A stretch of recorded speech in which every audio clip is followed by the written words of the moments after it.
Судија кој вчера беше повреден во физички напад е нападнат од човек кој треба да се грижи за неговата безбедност во судот.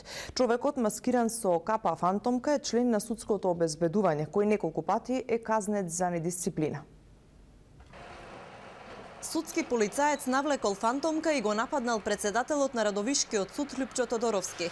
Одмазда и нарушени меѓучовечки односи најверојатно се причината за нападот на Тодоровски, зашто против 29-годишниот полицаец се воделе неколку дисциплински постапки на работното место во Основниот суд. Сутупаница му упатил сериозна закана, велејки му: нема да постоиш, ќе видиш што ќе ти направиме.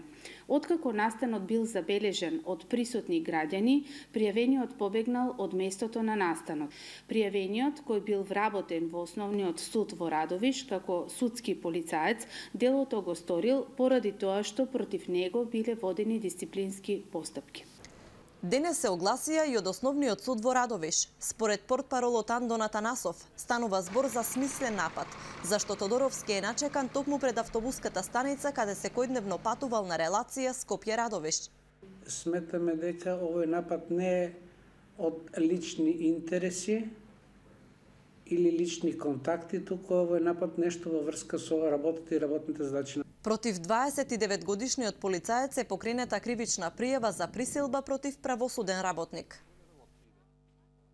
Работниците кои